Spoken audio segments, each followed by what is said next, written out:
guys, here we are. We're on chapter 11 today. Aslan is nearer.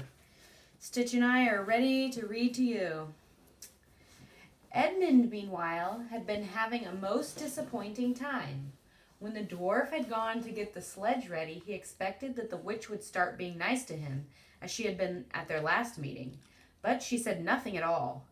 And when at last Edmund plucked up his courage to say, "Please, your majesty, could I have some Turkish delight? You said," she answered, "Silence, fool."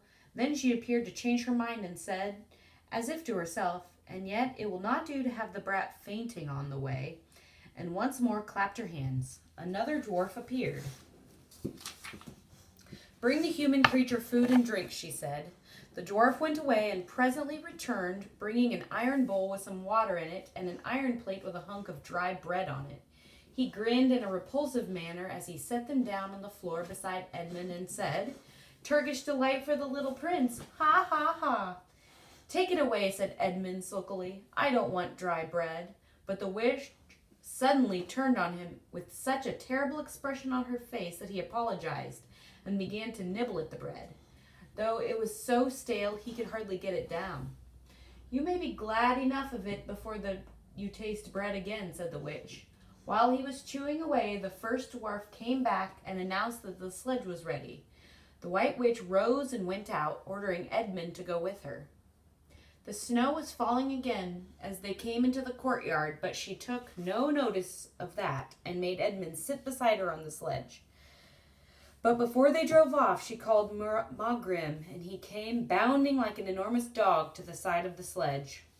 "Take with you the swiftest of the wolves and go at once to the house of the beavers," said the witch, "and kill whatever you find there.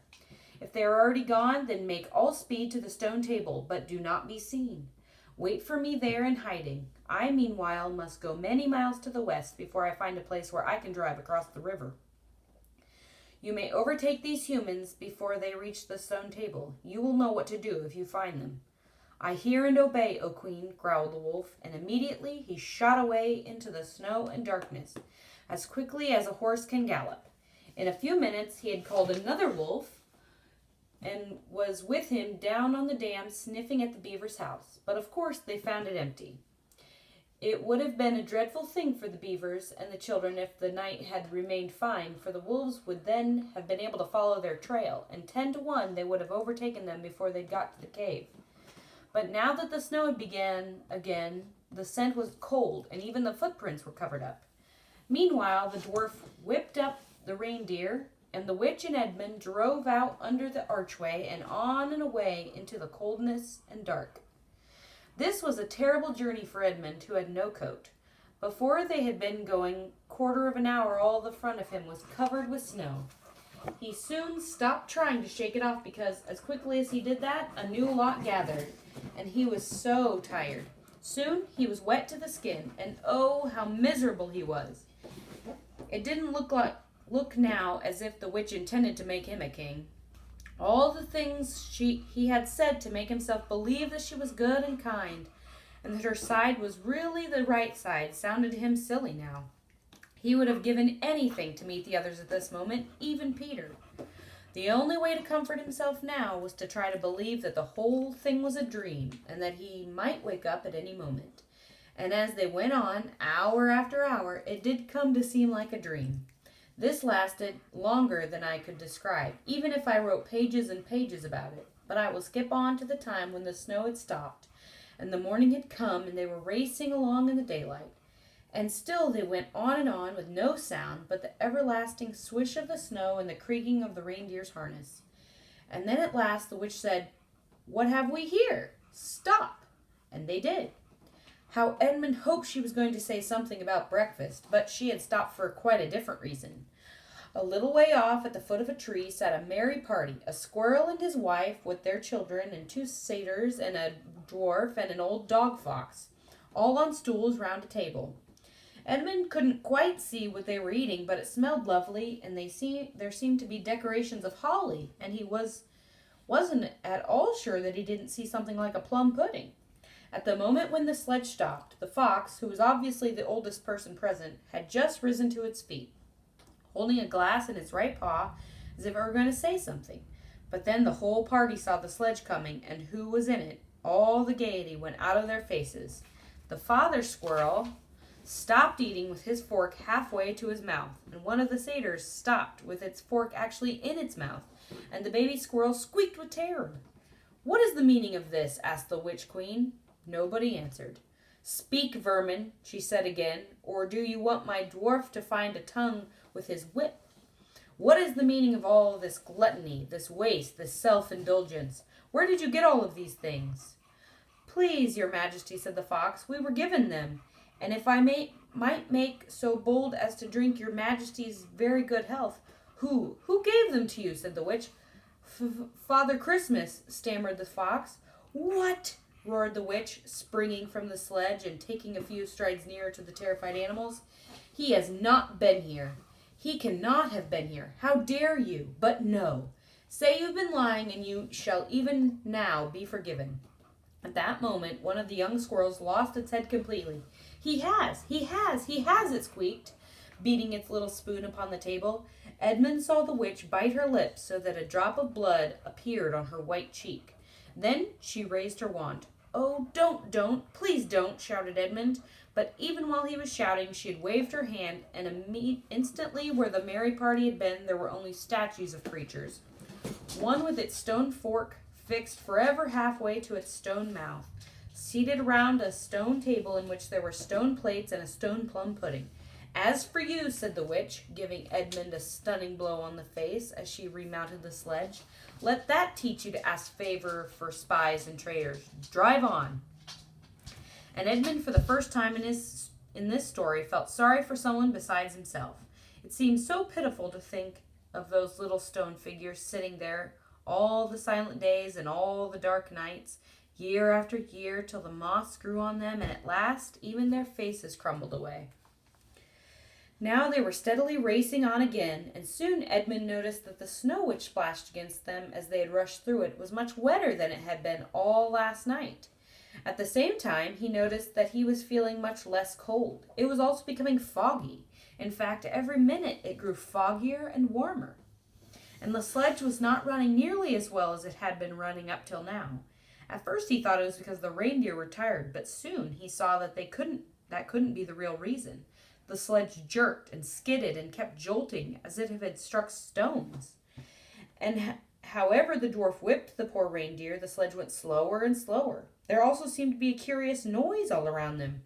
But the noise of their driving and jolting and the dwarf shouting at the reindeer prevented Edmund from hearing what it was, until suddenly the sledge struck so fast that it wouldn't go on at all.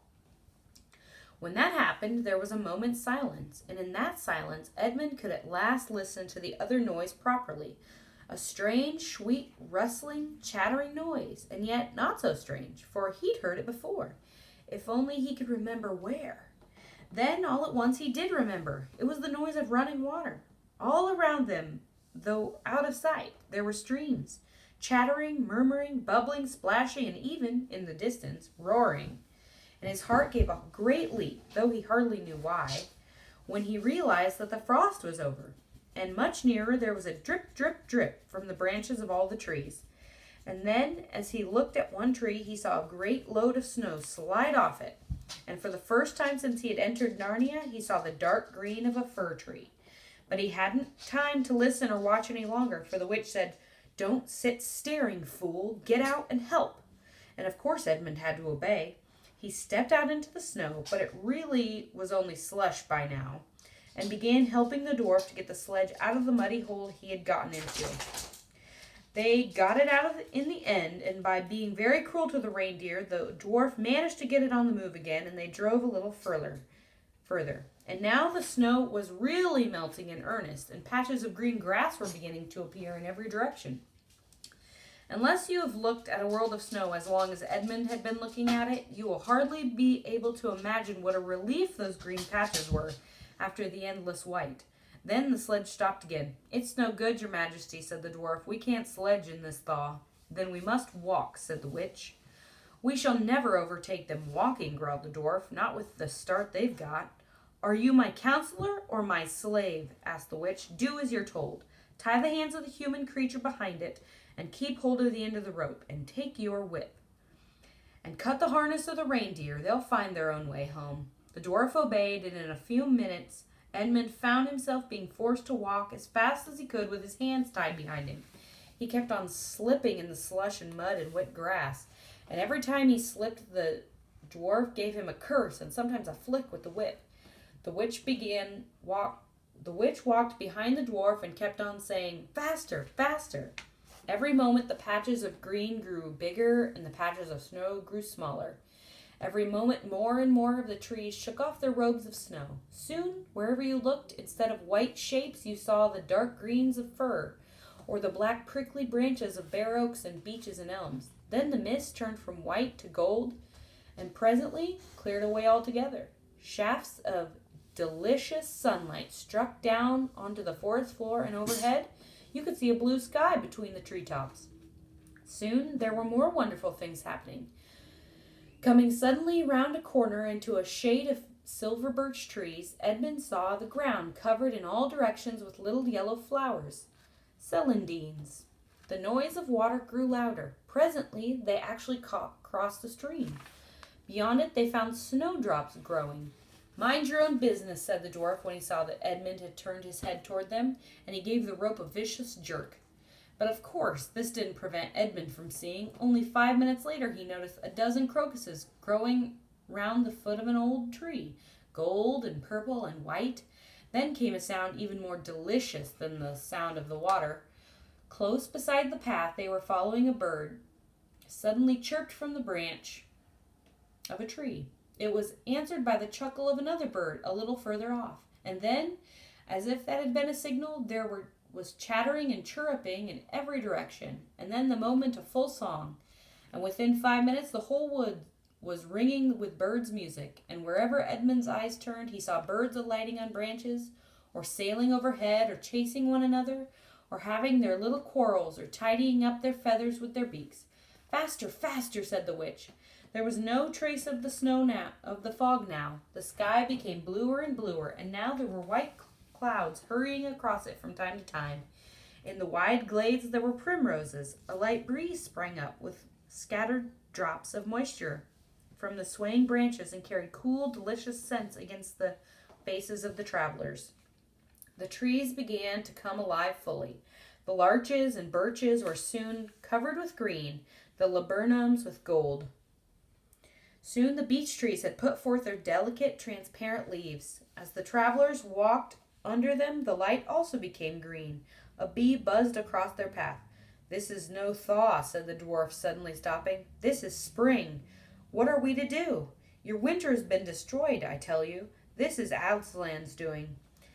"If either of you mentions that name again," said the witch, "he shall be killed instantly." Tomorrow, Chapter 12. Peter's first battle. Bye!